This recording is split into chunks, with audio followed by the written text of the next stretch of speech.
Hello Copic Craft fans, Michelle Houghton here once again with another Copic tutorial. This week I have an image from My Favorite Things. This is Magical Dragons and the artist is Birdie Brown. So if you're familiar with her work, very similar to some of her other things, just absolutely adorable set. They've got a little knight and princess and several dragons. They've got these little puffs, which I think are supposed to be smoke, especially because the little dragon's mouths, the way they're blowing. But I am going to use it as if they were clouds. I have actually had a lightning flash, I think there. Sorry, might have a little storm noise in the background. I've done this in a really light ink. How about some large sound in the background? I've done this a really light ink. This is actually a distress ink by Ranger. It's the antique linen, and I'm going to try to do this no line coloring. So I am going to stay as fairly close to the image if I can, and I'll do some texture with some greens, and then I'll do the background blue.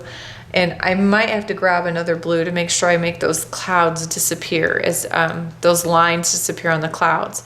But I'm going to focus in on the dragon. He's kind of the most important part of the image. And then this is going to go as a really simple card front, and I'll see if I have time to put that together. Hopefully I can speed up enough to do that. So same pattern as always. We'll speed up and I will include colors and talk you through my process.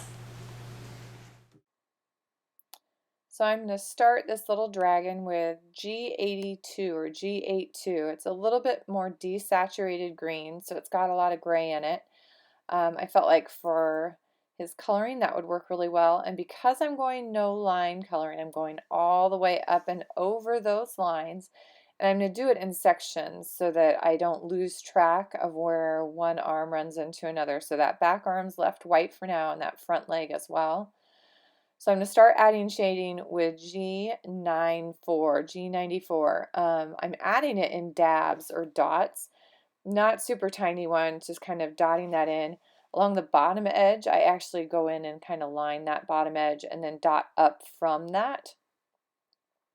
I'm hitting all those creases so that I can really emphasize. Obviously, without the lines there, I'm going to lose some of those pieces, so I have to do that with shading. G85 is going to be my darkest color. Again, I'm coming in with dots primarily.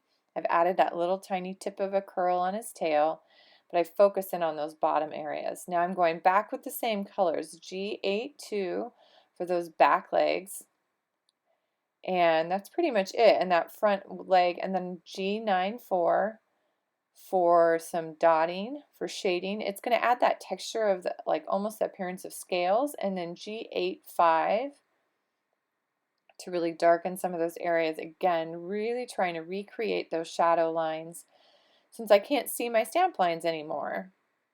And I did realize I went a little too high on that front leg, so I'm using a little colorless blender, correcting that back out, and then I'm dotting over some of those highlight areas to create a little more texture with scales up into that smooth base layer of the G82.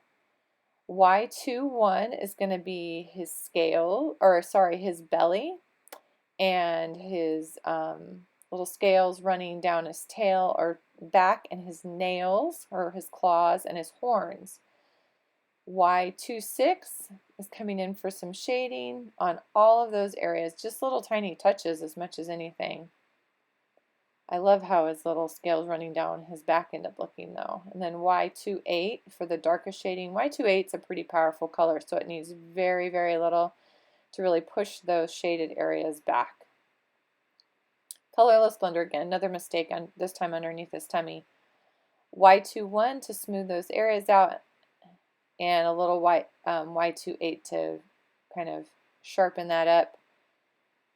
I went back in with Y28 on his nostrils and his eyes. I decided at the end to darken that up, but to start, that's what they are.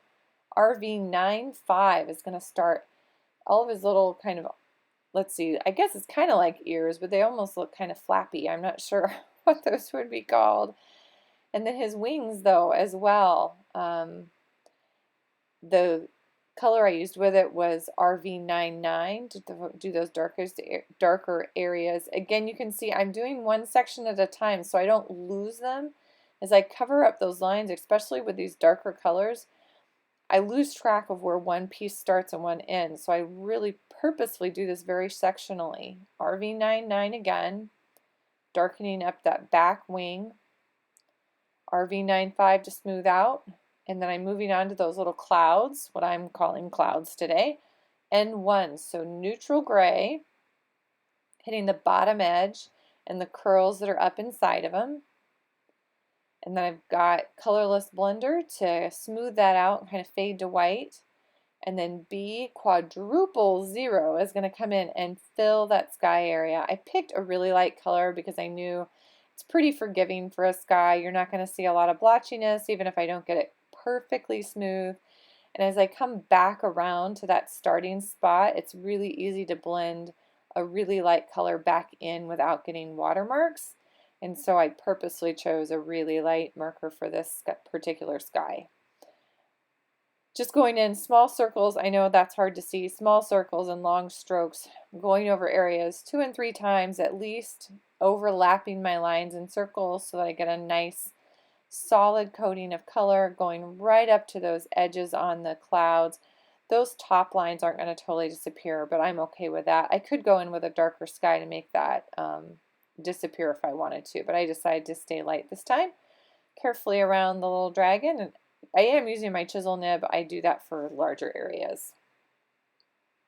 Colorless blender on his wings to get some little highlights at the top. I go back with my RV99 and RV95 just to smooth those out a little bit, and the colorless blender one more time to pop that edge.